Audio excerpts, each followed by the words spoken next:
যে কোনো জায়গায় পার্টি হলে আমার উপর একটা স্ন্যাক্স বানাবার দায়িত্ব পড়ে, তোমরা সবাই জানো। একটা স্টার ফ্রাইড চিকেন বানানো হয়ে গেছে, কিছুটা চিকেন বাকি ছিল, ভাবলাম আরেকটা জিনিস বানিয়ে নিই ঝটপট। আর সেটা বানাতে বানাতেই তোমাদের সঙ্গে একটু গল্প করা হয়ে যাবে। হ্যালো বন্ধুরা, কেমন আছো তোমরা? আশা করছি তোমরা সকলে খুব খুব খুব ভালো আছো। এই রেসিপিটা আমি আগেও শেয়ার করেছি অনেক আগে। কেউ যদি ডায়েটে আছো, প্লেট অফ স্টিম চিকেন বলস, এর থেকে ভালো আর কিছু হতেই পারে না।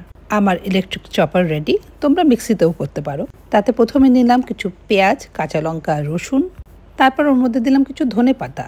এগুলো ফাইনলি চপ হওয়ার পর ওর মধ্যে দিয়ে দিলাম কিছু বোনলেস চিকেন।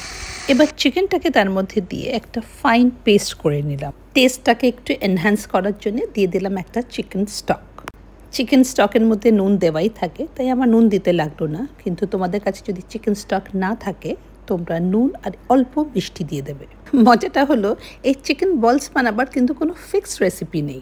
নিজেদের টেস্ট মতন কিন্তু যা কিছু অ্যাড করা যায়। যে কোনো অল্প ফ্যাট দিলে চিকেনটা ভালো স্টিমড হবে। আর সেই জন্য আমি দিয়ে দিলাম তার মধ্যে একটা cheese cube. Cheese is good fat. তোমরা অলিভ অয়েল দিতে পারো, আর যদি অন্যরকম টেস্ট চাও ঘিও দিতে পারো। এদিকে অল্প গোবিন্দভোগ চাল কিন্তু আমি ভালো করে ধুয়ে ভিজিয়ে রেখেছিলাম। আর এই দেখো, রান্নাঘরে ঢুকলেই একবার উফ কি গরম করে কমপ্লেন প্রতিবারই করি। আমি কিন্তু পার্টিতে যাওয়ার জন্য অলমোস্ট রেডি। শুধু এটা হয়ে গেলেই জামা কাপড় চেঞ্জ করে বেরিয়ে পড়ব।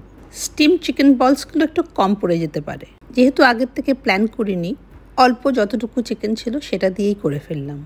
একটা দুটো করে সবার হয়ে গেলেই হলো। আর এই দেখো, গোবিন্দভোগ চালের মধ্যে কিন্তু আমি অল্প একটু চিকেন স্টক গুঁড়ো করে মিশিয়ে নিয়েছিলাম। এটা দেওয়া কিন্তু টোটালি অপশনাল। অল্প নুন মাখিয়ে রাখবে, I think that is enough.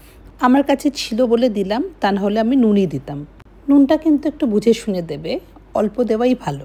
আর দেখতেই তো পেলে, চিকেন বলসগুলো হালকা হাতে চালের উপর রোল করে নিলাম। আর এদিকে দেখো, আমি বসিয়ে দিয়েছি আমার স্টিমার। স্টিমারটার এখনও কাগজটা তোলা হয়নি। মনে আছে যখন লাস্ট ইয়ার মুম্বাইতে গেছিলাম, ওখান থেকে টেনে টেনে নিয়ে এসেছিলাম এই স্টিমারটা। একটা অ্যালুমিনিয়ামের মোমো মেকার কিন্তু অলরেডি বাড়িতে আছে, কিন্তু এটা দেখতে এতটাই সুন্দর যে লোভ সামলাতে পারলাম না। আর এই দেখো, জলটা ভালো করে ফুটে যাওয়ার পর চিকেন বলসগুলো একটু ফাঁকা ফাঁকা করে সাজিয়ে দিলাম, কারণ চালটা যখন খুলে যাবে তখন একটা আরেকটার গায়ে লেগে যেতে পারে। ধরো একটা প্লেটে যদি আমি 6টা করে স্টিম বলস রাখি, একজনের জন্য কিন্তু complete meal. Right amount of protein and carbohydrate and some good fat. তবে লং বাসমতি রাইস দিয়ে করলে এটা আরও সুন্দর দেখতে লাগে, মনে হবে কদম ফুল। তবে গোবিন্দভোগ আর চিকেনের গন্ধটা কিন্তু ঘরময় ছড়িয়ে গেছে।